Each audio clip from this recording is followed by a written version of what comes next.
Okay, there we go. Okay. Where to start?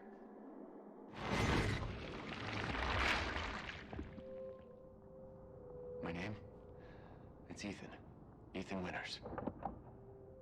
It's been 3 years since everything happened at the Baker house. I was looking for my wife, who disappeared. I got an email from her. She told me to come get her. And of course, that's how I ended up in the middle of nowhere, Louisiana. I found Mia being held captive in a dark basement. She wasn't thinking right. She attacked me like some kind of wild animal. Later on, I found out that she was infected by a special kind of mold. I looked all over the house trying to find an antidote, a vaccine, anything. The people who lived there were already infected. What was left of them wasn't human. The source of the infection was a bioweapon that looked like a little girl. Her name was Evelyn. I fought the fucked up family and was able to treat Mia's symptoms with a serum.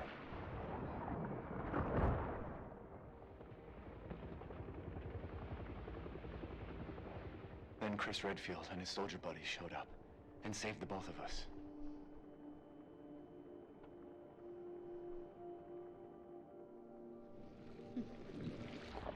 Is that enough? I really don't want to talk about what happened anymore.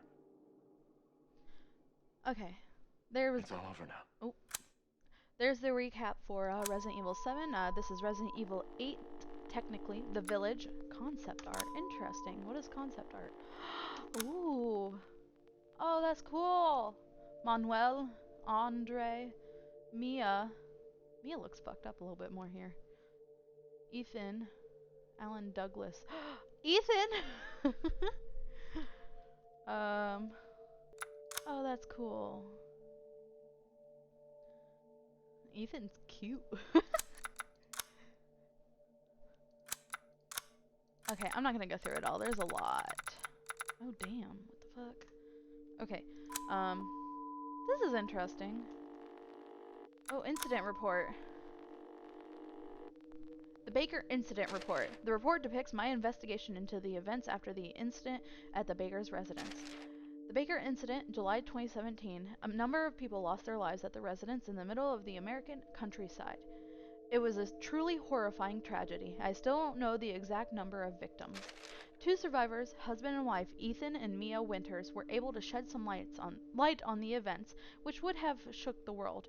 But there was a cover-up, and the Winters vanished. There's someone or something powerful acting behind the scenes. I just know it. I decided to investigate, to follow the breadcrumbs of what happened after. How can I be so sure? Because I'm someone who is there. First of all, how was this incident reported upon its discovery by the world? Let's take a look at some newspaper clippings from that time to see how the news was manipulated. 1. Discovery of the incident. Local newspaper The Dolby Daily, July 22nd, 2017. Family of 4 found dead in Dolby. Dolby County Sheriff's Office have reported that the Baker family were found dead in their home in North Dolby on 21st July. The surrounding details are currently unknown, apart from the deaths of Jack Baker, his wife Marguerite, their son Lucas, and daughter Zoe.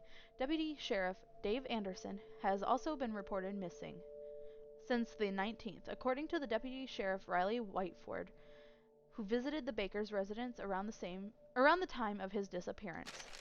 Social media posts, July 22nd, 2017. That thing with the dead family, wasn't there that where that giant black monster was?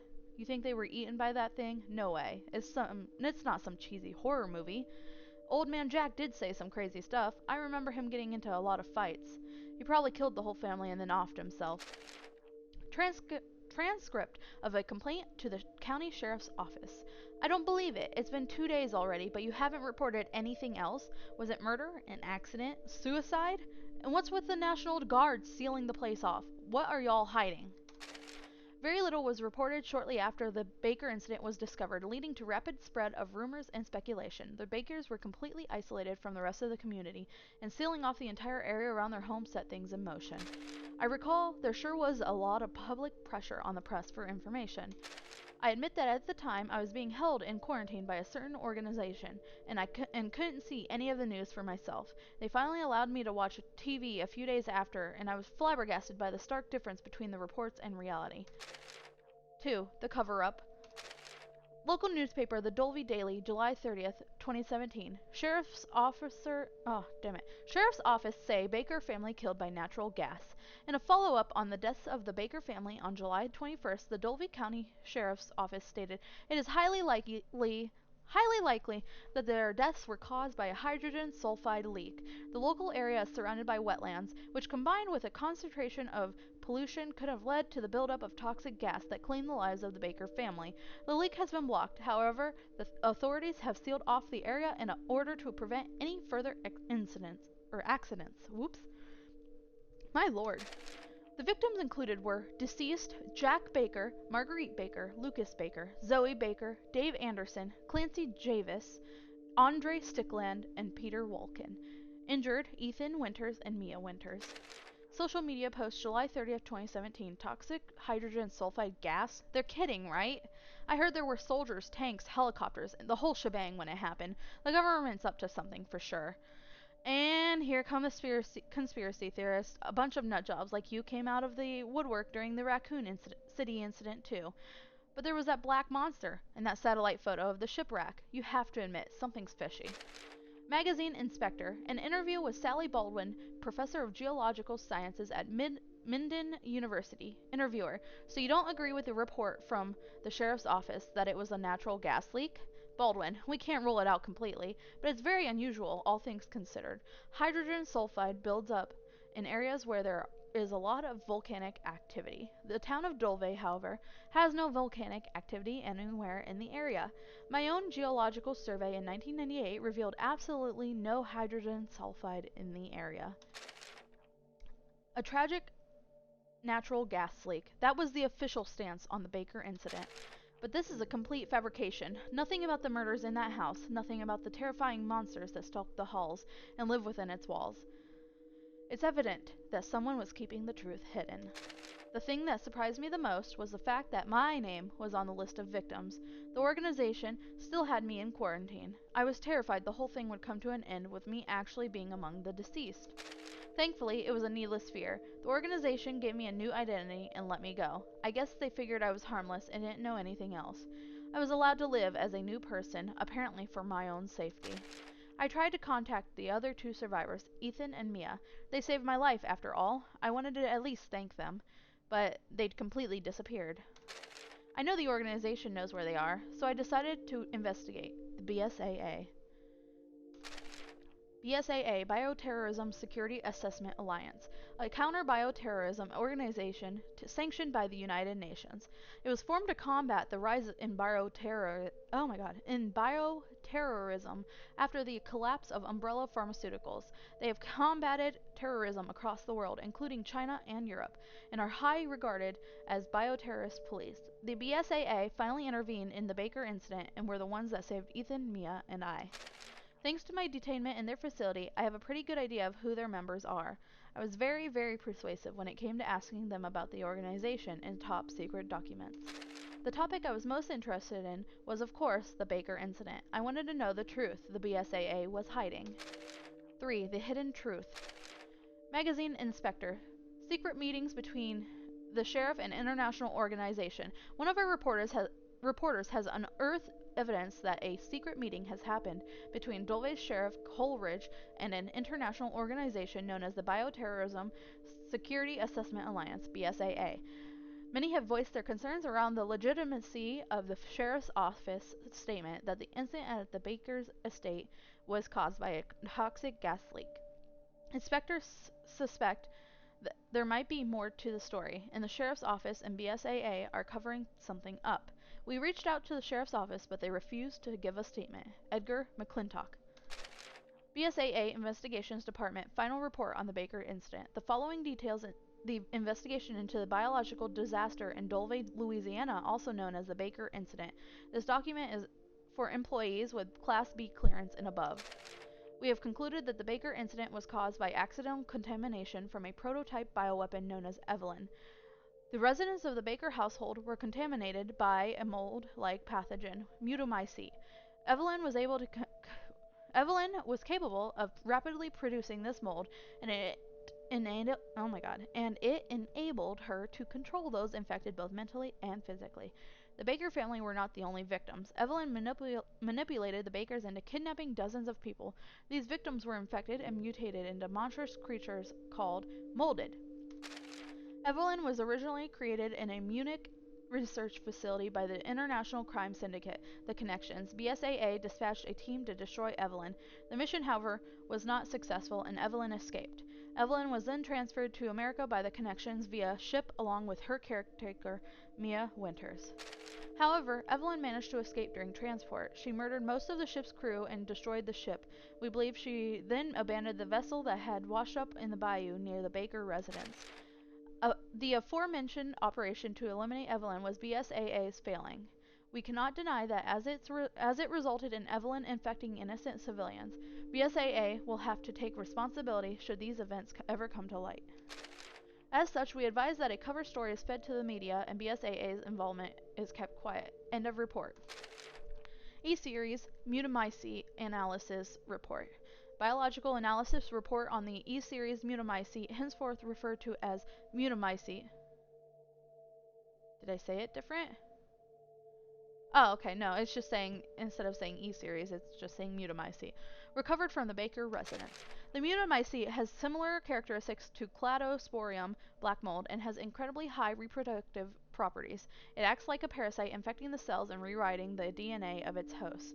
Furthermore, when it combines with other bacteria, it creates its own muscle tissue, brain, and nervous system. As such, an organism infected with the mutomycete transforms into a type of undead monster. End of report. Bioweapon report file. A human biological weapon constructed through the implantation of mutomycete into a human embryo. Has the ability to infect with a fungal network and control hosts through brainwave signals.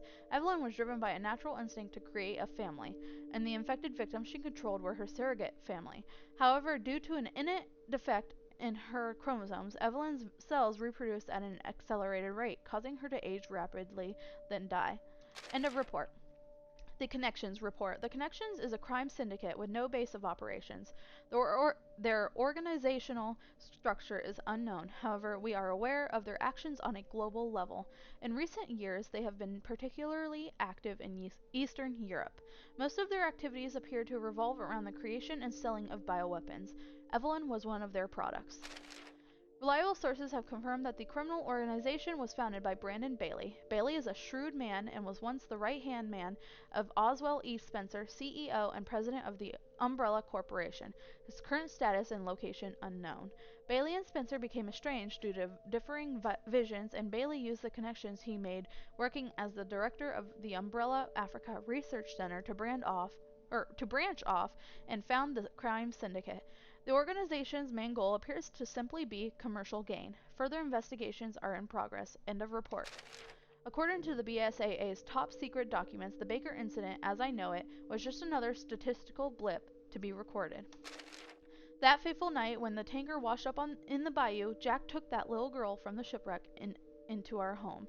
Then she turned everyone crazy, made us into monsters. BSAA knew this when they manipulated the media and covered the whole thing up. An easy thing to do for an organization with the direct backing from the United Nations. They couldn't let anyone know it was them who let Evelyn, the cause of all this, to escape. I continued to investigate and finally caught wind of Ethan and Mia's location. 4. Where the Winters are. BSA Investigations Department. Transcript of interview with Ethan Winters. Audio begins. Shall we begin then? Please state your name and occupation. Ethan. Ethan Winters. I'm a systems engineer. How many times do we have to do this? When are you going to let us go? Our interviews until now have been necessary to conclude if you had any ulterior motives. Now we understand that you were just an innocent victim in this whole incident. in this whole incident. So you're going to let us go? Yes, but we have one condition. What's that? We would like you and your wife to remain under our supervision. In exchange, we will provide you with a new home, a new country. What are you saying? You want us to take on new identities? Wait, a new country? You want us to move to another country? To a lovely country in Eastern Europe, to be precise. Europe? You've got to be. You're going. Ooh. You've got to be kidding. Why the hell would we? You are both witnesses to what happened. There is a certain criminal organization who is looking for you. We are doing this for your protection. Think of it more like witness protection. But all the way to Europe without any say? You can forget everything you experienced here. Start a new life. It's better for both of you that way. There's no way we can forget everything that happened. I want to talk to Mia about this. Let me talk to Mia about this. Audio ends. BSAA Investigations Department transcript of interview with Mia Winters. Audio begins. According to our examinations, you are mostly free of the mold now, Mia. Did you tell him about my past? No. As a sign of appreciation for your cooperation, BSAA has not divulged your involvement with the connections. I just want to return to a normal life with Ethan, to forget everything. Audio ends. Ethan and Mia are in Europe. I was ecstatic that I had finally found a clue into their whereabouts. However, that was where my investigation hit a brick wall. BSAA's security is tight, and even with some acquaintances helping me out, no one knew the Winter's exact location, which makes sense when you consider an international crime syndicate is after them. 2 years passed and no progress. I ended up working as a rookie reporter for a small newspaper in New Orleans. The Baker incident has all but vanished from people's minds. Then one day, a letter arrived in my tiny apartment. It was from none other than Mia Winters herself. Mia's letter. Hey, how are you doing? It's been a while, hasn't it? BSAA won't let us send any emails or letters, but I gave this directly to an employee to give to you, so it should be safe. Our location is still hidden. I've always wanted to tell you how thankful I am. Ethan and I would have died in that house if it hadn't been for you. It must have been hard to fight all alone for so long, so thank you. I can't tell you where we are, but we're safe and happy. I feel like we've finally settled down into our new life. The house BSAA give us is huge. I don't know what to do with it all. Oh, that reminds me. There's a reason I wanted to write you. Ethan and I had a baby. I included a picture of her with this letter. I warn you, she is so cute. Uh-huh. We named her Rosemary. Isn't it such a wonderful name? I hope you can come and see her someday. Ethan wants to see you too. I've learned all kinds of local dishes. I'm sure you'll like them. No need to reply. I'm sure we'll meet again someday. Take care of yourself, okay? Sincerely, Mia Winters. A letter from Mia and Ethan, out of nowhere, and they have a daughter. I had almost given up finding them. I couldn't hold back the tears. I'm glad three of them are happy in their new life. Just as I went to close the mailbox, I spotted another envelope. It was embossed with the BSAA logo, the sender unknown. It contained the following. BSAA HQ warning letter to Chris Redfield. Chris, we are growing concerned with your recent activity. According to recent reports, you've taken personal control of the elite unit, the Hound Wolf Squad, without permission, and you've accessed a number of top secret documents also without permission. What the hell are you doing? What are you and your squad doing in Eastern Europe? Who the fuck is this Miranda that keeps popping up in your correspondences? What's with the investigation into the Winters family? You've been very critical of BSAA since the Baker incident. You might be one of the founding original 11, but I cannot let you continue to run around unchecked. So I will repeat myself. What the hell are you doing? BSAA HQ investigations. There is one thing scribbled on the back of this. It's not over. This is everything I have on the Baker incident. It's purely for my own reference. I don't intend to send it out to the general public. I will continue my investigation. Many have tried to get in my way, slow me down, but I'm doing this for my family. I won't give up. I know that someday I'll be able to give Ethan and Mia my thanks directly. At least, I pray I can. My name is Zoe Baker, a survivor of this tragedy. The Baker Incident Report. End. Wow. Holy shit. That took me 21 minutes to read all of that.